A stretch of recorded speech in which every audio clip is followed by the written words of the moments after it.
Hi, நான் உங்கள் கலை psychologist. இன்றைக்கி என்ன பார்க்க போகிறோம் அப்படின்னு பார்த்தீங்கன்னா, கள்ளச்சாராயம் இஷ்யூ பற்றி தான் பார்க்க போகிறோம். அதாவது கள்ளச்சாராயம் இஷ்யூ இப்போ எவ்வளோ பெரிய இஷ்யூவாக போயிட்டுருக்குன்னு எங்கள் எல்லாருக்குமே தெரியும். எந்த யூடியூப் சேனல், எந்த மீடியாஸ் எடுத்தாலுமே வந்து ஒரு 100 பேருக்கு மேலே இறந்துட்டு இந்தளவு ஒரு ப்ராப்ளம் தந்திருக்கு இந்த கள்ளச்சாராயம் அப்படின்றது என்ன நடந்திருக்கு அப்படின்றத பற்றி தான் நம்ம இன்றைக்கி பார்க்க போகிறோம். ஸோ ஆக்சுவலி இந்த கள்ளச்சாராயம் அப்படின்றது இஷ்யூ பார்த்திங்க அப்படின்னா, இதில் என்ன கலக்கப்பட்டிருக்கு தான் சொல்லியிருக்காங்கன்னா மெத்தனால். ஸோ மெத்தனால்னால் என்ன அப்படின்னா, ஸோ மெத்தனால்ன்றது ஒரு வேதி சேர்மம், ஒரு எரிசாராயம் சொல்லலாம், ஒரு வகையான ஆசிட் அப்படின்னு சொல்லலாம். இந்த ஆசிட்டை நம்ம என்ன பண்ணுறோம் அப்படின்னா, ஆக்சுவலி வந்து பேஸ்ட் ஆன் இது ஒரு கெமிக்கலாக பார்க்கப்படுது. இதை வந்து இண்டஸ்ட்ரியல் லைக்ஸ் பெயிண்ட்டு இந்த மாதிரி சில இண்டஸ்ட்ரியல் மெட்டீரியல்ஸில் யூஸ் பண்ணுறாங்க.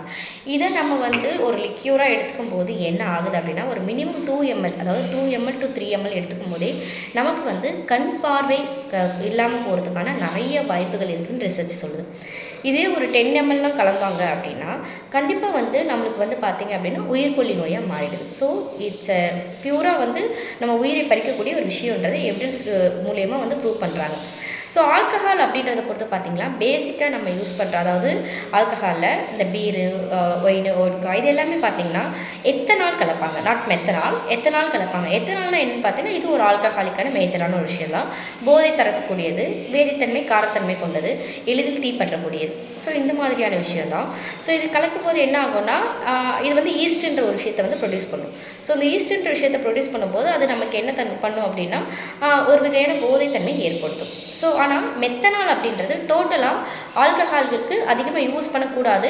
பட் சில பிராண்டில் நம்மளுக்கு என்ன பண்ணுவாங்கன்னா ஒரு குறிப்பிட்ட லெவல் ஆஃப் யூஸ் பண்ணுவாங்க. ஸோ ஏன்னா போதைத்தன்மை அதிகமாக இருக்கணும் அப்படின்றதுக்காக. ஸோ இதை அதிகமாக யூஸ் பண்ணும்போது என்ன ஆகிடுதுன்னா அது உயிர்கொல்லியாக மாறும். ஸோ இந்த கள்ளச்சாராய இஷ்யூவில் இதுதான் நடந்திருக்கு. ஸோ எத்தனாலுக்கு பதிலாக இந்த இடத்துல கலந்ததுன்னு பார்த்தீங்கன்னா மெத்தனால். ஸோ மெத்தனால் வேலை என்ன பண்ணிடுன்னா அளவுக்கு அதிகமாக, அதாவது ஒரு குறிப்பிட்ட எம்எல்க்கு மேலே அது கலக்கும்போது கண்டிப்பாக அது உயிர்கொல்லியாக மாறி இருக்குது. ஸோ அதனால தான் இவ்வளோ உயிர்கள் வந்து போயிருக்கு. நீங்கள் எல்லாமே பார்த்துருப்பீங்க மீடியாஸில். ஸோ இது ரொம்ப ரொம்ப ஒரு எடுத்துக்க முடியாத விஷயம். பட் நம்ம வந்து கள்ளச்சாராயம் இவ்வளோ பேர் இறந்துட்டாங்கன்றது ஈஸியாக பேசிகிட்ருக்கோம். பட் இப்போ நடக்கிற போதைப் பொருளால் எவ்வளோ யங்ஸ்டர்ஸ் பாதிக்கப்பட்டுருக்காங்க தெரியுமா? இட்ஸ் நெவர் ஆக்சுவலி சொல்ல முடியாது. நீங்கள் டெய்லி நியூஸ் எடுத்து பார்த்தீங்கன்னா தெரியும், போதை ஊசியால் 17 வயது மரணம், 17 வயது சிறுவன் மரணம், 19 வயது சிறுவன் மரணம், ரொம்ப ரொம்ப ஈஸியாக சொல்லிட்டு போகிறாங்க. பட் அதுக்கெல்லாம் என்ன காரணம்? நிறைய விஷயங்கள் வந்துருச்சு. கவர்மெண்ட் எதுவும் செய்யலைன்னா சொல்ல முடியாது. நிறையா மெடிக்கல் ஷாப்பில் எதுவுமே ப்ரிஸ்கிரிப்ஷன் இல்லாமல் தரக்கூடாது. ஈவன் ஒரு பெயின் கில்லர் கூட சிசிடிவி வைக்கணும். இந்த மாதிரி நிறைய ரூல்ஸ் இருக்குது. பட் இருந்தாலும் எங்கேருந்து இதெல்லாம் கிடைக்குது அப்படின்னு சொல்லிட்டு ஒரு இன்வெஸ்டிகேஷன் பேஸ்டாக நம்ம பண்ணும்போது இந்த ஹைதராபாத், ஆந்திரா சைட்லலாம் அது ஈஸியாக நம்மளுக்கு வந்து அவைலபிள் இருக்குது.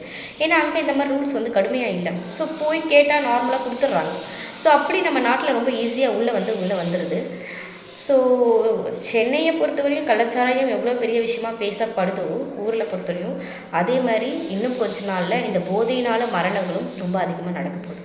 ஸோ அதுக்கான விழிப்புணர்வு நம்ம எடுத்துக்கணும். ஸோ அதை பற்றி யோசிக்க வேண்டிய ஒரு விஷயம் தான் அது ரொம்ப முக்கியமானது.